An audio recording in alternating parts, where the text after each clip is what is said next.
Hey guys, it's me, Sarah Elise. I'm in Toronto and it is October 2nd, Wednesday. It's early morning here, and I'm just sending this video out to my newsletter community. Um, if you're interested in getting my take on today's eclipse, I thought I would throw my take into the huge barrel of everybody's opinions, if it's useful to anyone.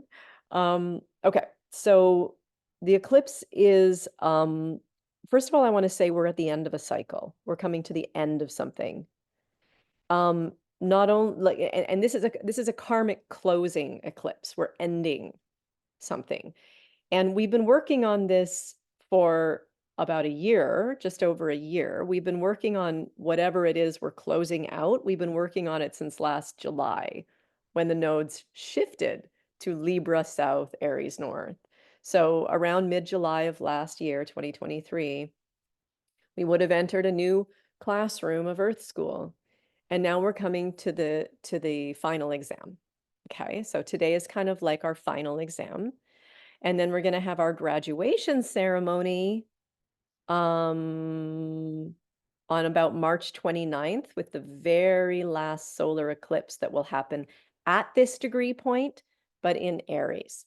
So let me back up here.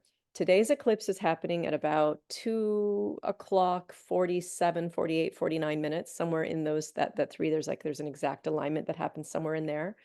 My program said 248. I've heard other astrologers say 249. It doesn't really matter. It's a new moon. So at that point, there's a new moon conjunction. Moon and sun are conjunct, and it's an annular eclipse. So what that means is it's not a total eclipse, but it's an annular solar eclipse. So the degree point that the sun is at today and the moon will be at is 10 degrees of Libra. Okay, so when and Libra is our south node. So what we would say is this is a south node new moon eclipse. Okay, there is only one more eclipse in this series, and that is at 9 degrees of Aries. So basically conjunct this eclipse, and that will happen on March 14th, or sorry, on March 29th, 2025. So this really is the final exam. Okay, today's eclipse is the ending of whatever we've been learning about since last July. And the themes are, when I look back, I was doing a little bit of eclipse recap this morning, and I was kind of going back through all the eclipse points, and I was calculating what I've been learning over the year.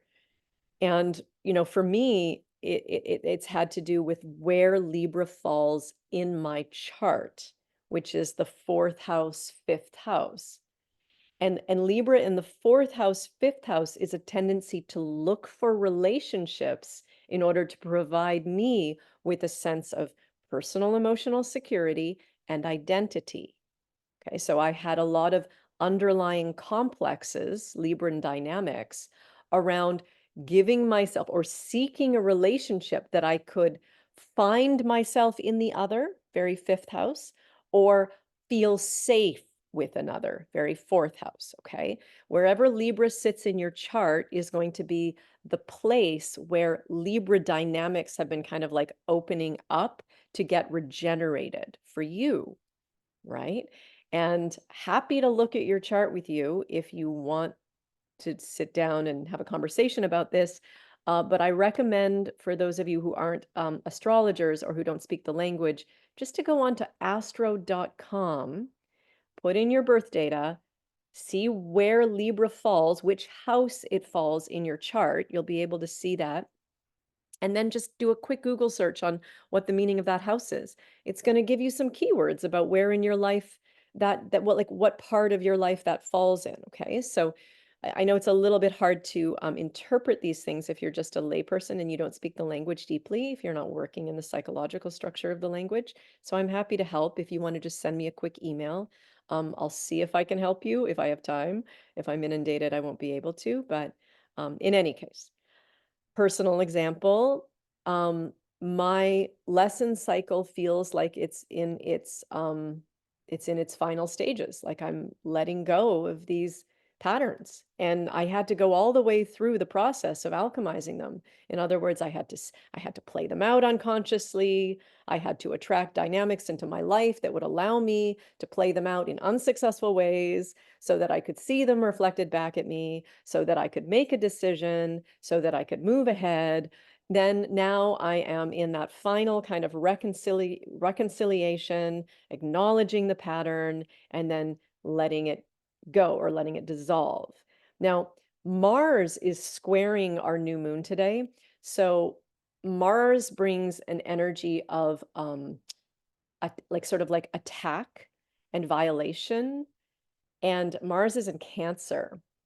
So you might find that there are emotional patterns that come forward also, like sort of defensive patterns, ways that you would emotionally defend yourself, or painful things, like ways you've taken things personally.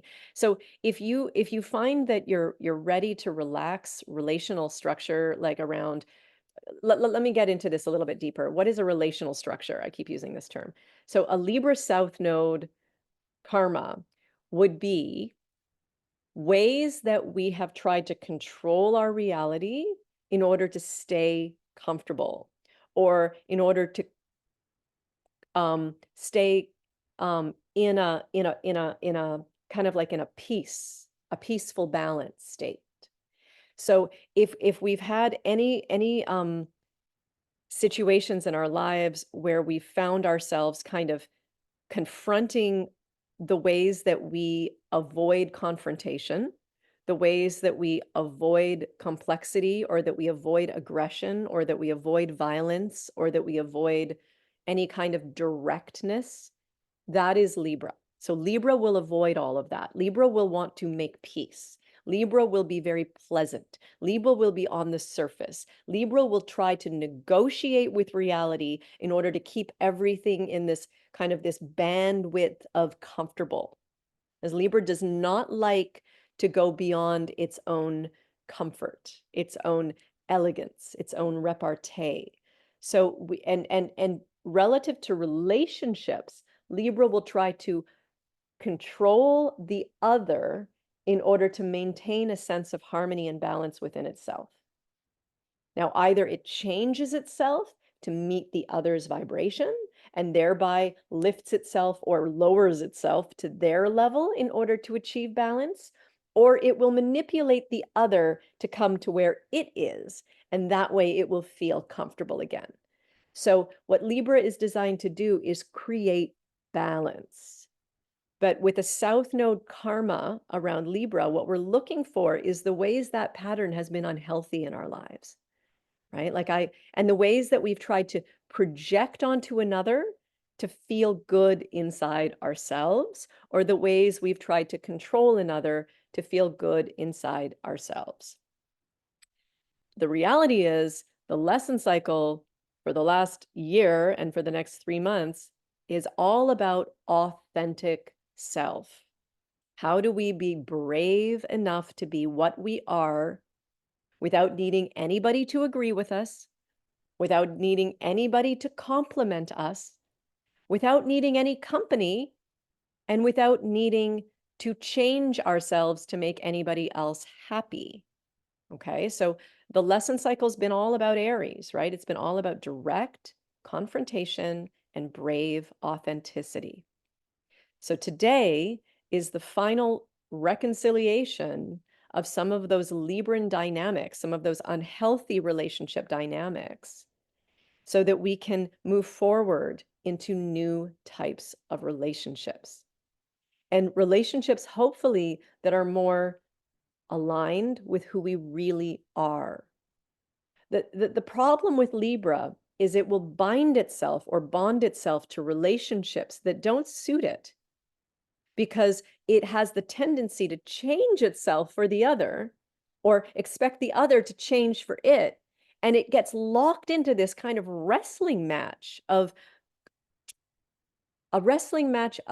what's the right word? Compromise. Compromise, right? Or indecision.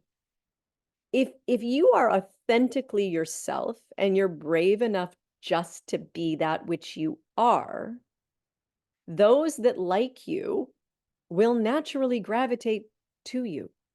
You don't have to worry. You don't have to compromise yourself. You can be authentic and you can be confrontational. And the people who like you will still like you. There is nothing wrong with being a shit disturber, with saying something that is outside the norm or outside the comfort zone, right? There's nothing wrong with making waves or causing a ripple. At the end of the day, if it's authentic for you, as long as you are in right use of your will, in other words, right use of will is when will is aligned up and down rather than externalizing. So when we use our violence, our power, our passion, and our rage up and down, it becomes energy and creativity and aliveness and fire. When we use it out, it hurts, it violates, it controls, it manipulates. So we're often very afraid of being assertive because we don't want to hurt someone, number one, or because we don't want to be inappropriate, right? We don't want to be seen a certain way, or we don't want other people to not like us. So the lessons here have been to recognize where those patterns lie, and then also to assert yourself in a healthy way. And part of asserting yourself in a healthy way, part of Aries, is to have the bravery just to try. And then to bump up against another person and see the reaction. And then to retabulate or recalculate based on that reaction. But if you don't try, you can't grow, you can't learn, right? Aries is impulsive energy because it allows us to bump up against reality and then make adjustment. It's not always it's not always in control of itself. And so there is a little bit of wildness needed to compensate for a lot of Libra shadow. There's a little bit of impulsiveness that's required to compensate for the Libra shadow. So, in anyways, let me recap this. So today's new moon is the ending. We should be kind of synthesizing and capitulating this lesson that we've been learning since last July, particularly since last October when the first eclipses came in. Kind of closing up shop, so to speak, and then planting the seed for a new relational dynamic to move forward in. And at the end of March, on March 29th, we're going to be completing the Arian part of this lesson cycle, which is the Aries. So it's kind of like the final integration in how we can be the most authentic self that we can be. So right now, this is a South Node eclipse, still working on the karmic dynamic. And then the very last one of the series on March 29th is a North Node eclipse. So it's a forward motion, full speed ahead. Now I've got it, on to the next lesson. And the next lesson is North Node of Pisces, South Node of Virgo, which I talked about in my last video because we had the first eclipse of the next series 2 weeks ago. And anyway, it's going to be an interesting one. I think we're going to need all our bravery. We're going to need all our focus. We're going to need all our fire, all our authenticity, and all our passion to make it through the next one. Because it's going to be a little bit, it's going to be a little weird. A North Node of Pisces is going to be a bit odd. We'll have fun together. I guarantee it. So the way I'm working with an eclipse, this is how I work with it. If you're interested, I tap into what's happening for me. I try not to overlay too much of my own reality onto it. I try to listen to it because eclipses are very powerful points of time where things shift. So my opinion is I'd rather be in the flow and receptive to it than kind of dogmatically trying to overlay my consciousness on it, if that makes sense. I'm not as smart as this eclipse, basically, is what I'm saying. So I wanna be able to subtly understand what it's bringing forth for me by like watching my dreams. I had some pretty intense dreams last night, watching my body, watching my emotional body, watching my mind, journaling, reflecting, meditating. And then at around 2:48 p.m. in this afternoon, Eastern Standard Time, I'm going to be listening for my seed because it is a new moon. And the seed will come in, and the consciousness will tell me what is being born. And then I will identify the seed, and I will highlight the seed, and I will set the seed into motion. I will affirm the seed and move it outward into the cycle. So this is a big one, because this is a new beginning of relationship dynamics. I'm so grateful for this eclipse. I'm so honored. I'm so grateful. It's a blessing. So may you all go forth today into this beautiful blessing and dance with this energy to your own authentic will, to your own authentic pattern, to your own authentic delight. Take care. Bye-bye.